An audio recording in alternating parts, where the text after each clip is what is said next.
Where there was a radio station in the city that was doing Monday night battles. Okay. There was a gentleman who was a part of that by the name of Gatman Jones, and he was dominating people at this Monday night, you know, battles thing that they did at this bar in Dorchester called the Dublin House. Somehow it got out, or some mention of me occurred to where you know the main person behind these events, whose name is Rusty, he also did a radio show on Friday and Saturday nights, and so whatever happened on Monday would get talked about on Friday, and people who wanted to battle the following Monday would call up or sign up on Saturday on the radio show. People would go on there, they would talk shit, they would go Monday, they would go get their ass kicked by this dude. And again, somehow my name came up. My name was mentioned, I guess, to somebody that used to do it at my high school, who was dope or whatever. And after he beats maybe 4 or 5 people in a row, this DJ Rusty is like, "Yo, I think Chilla Jones should battle you. Like nobody else is giving you any type of challenge." And so there was 2 different occasions where he called me on the phone, and I was like, with all due respect, Rusty, I'm a musician now. I don't even do the battle stuff anymore. I love watching it, but it's not what I do anymore. Like I'm really focused on music.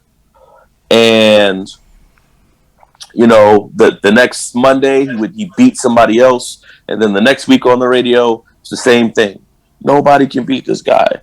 Chilla's got to come out. Chilla's got to come down.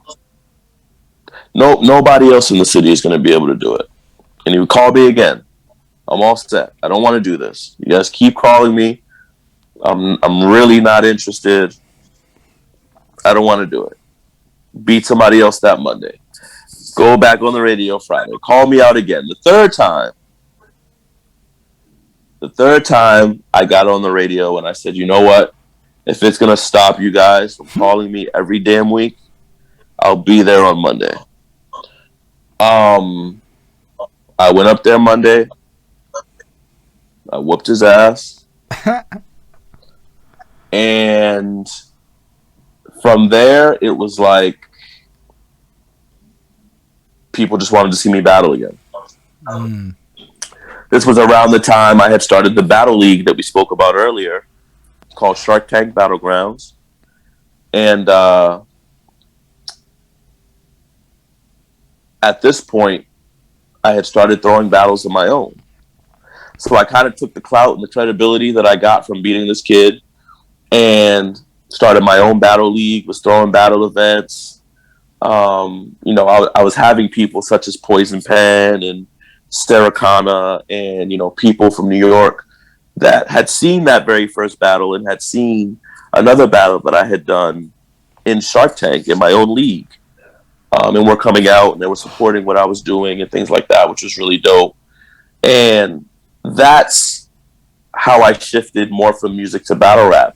Because once I did the battle in my league, Shark Tank Battlegrounds, I was in the studio with none other than Slane. And Slane goes, Chilla, you really need to stick to battle rap. And I said, what do you mean? And he said, well, there's nobody else from the city in that lane. Nobody else is doing that. He was like, I go to Canada and tour with Mad Child and Ill Bill and all these people, and we're judging at these like King of the Dot events. There's nobody from Boston up there. This is your lane. Still do music, still do your thing, but you got to put some more energy into this. You can use this lane as a means to get people to listen to your music. And it was really because of him, and also because of Terminology, who told me the same thing.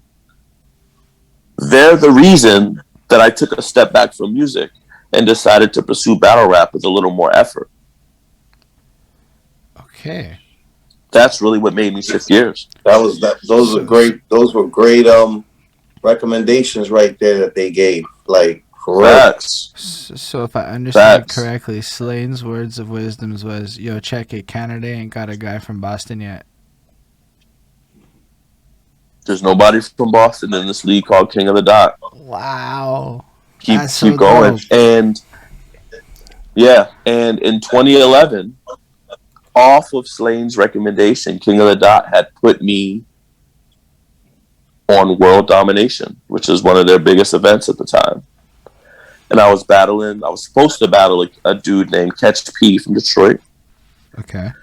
and the battle didn't end up happening due to passport issues. But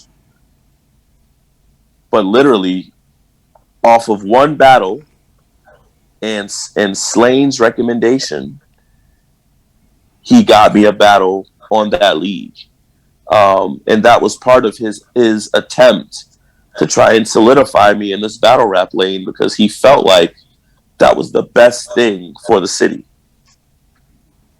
He was right. Mm. He was So right. even though that battle itself didn't come to fruition, it put me enough in that lane to where King of the Dot was familiar with me, URL was familiar with me, Grind Time was familiar with me. King of the Ring at the time was a league in New York that was big, that was familiar with me. Um, and all of these leagues were wanting me to battle for them. And this is just off the strength of one battle that I did in Boston, which at the time it was unheard of for leagues to be pursuing you off of one battle. Normally, you have a catalog of battles for them to look through and a history. I didn't have a history. I had one battle. Right. So, my journey in regards to that, as far as battle rap, is so much different than the way other battle rappers got into the culture and got to the position that they got to.